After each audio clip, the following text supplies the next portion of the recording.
एक दिन अर्जुन ने भगवान श्री कृष्ण से पूछा, प्रभु, कुछ लोग बहुत बड़े बड़े पाप करते हैं, फिर भी उन्हें कभी पाप का फल नहीं मिलता, ऐसा क्यों? श्री कृष्ण मुस्कुराए और बोले, आओ अर्जुन, मैं तुम्हें एक कथा सुनाता हूं जो इस प्रश्न का उत्तर स्वयं देगा। बहुत समय पहले एक धर्मप्रिय राजा था।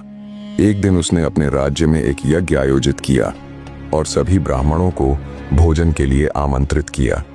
जब सभी ब्राह्मण पंक्तियों में बैठकर भोजन कर रहे थे, तब राजा स्वयं भोजन परोसने पहुंचे।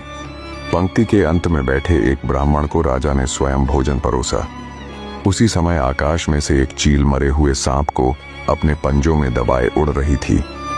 संयोगवश उस मृत सांप के विष की कुछ बूंदें नीचे गिरकर उस ब्राह्मण के थाल में पड़ी। ब्राह्मण ने अज्ञानवश वह भोजन खा लिया और कुछ ही क्षणों में उसकी मृत्यु हो गई।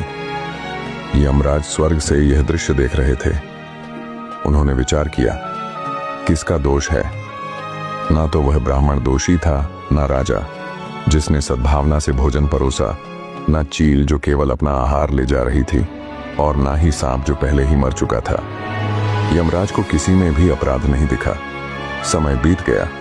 कई महीनों बाद कुछ ब्राह्मण उसी राजा से मिलने राजमहल की ओर जा रहे थे। मार्ग में उन्हें एक स्त्री मिली। उन्होंने उससे राजमहल का रास्ता पूछा। वह स्त्री व्यंग्य स्वर में बोली, वही राजा जो ब्राह्मणों को भोजन में जहर देता है।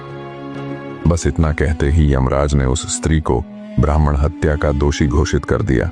यमदूत आश्चर्यचकित होकर बोले, प्रभु, इसने तो किसी की हत्या नहीं की, केवल एक बात कही, फिर यह दोषी कैसे हुई? यमराज शांत स्वर में बोले, राजा, चील, सांप, किसी ने भी जानबूझकर पाप नहीं किया, पर इस स्त्री ने निंदा में सुख पाया। यही पाप का वास्तविक बीज है। जहां किसी के पतन की बात करने में मन को आनंद मिले, वहीं से पाप जन्म लेता है।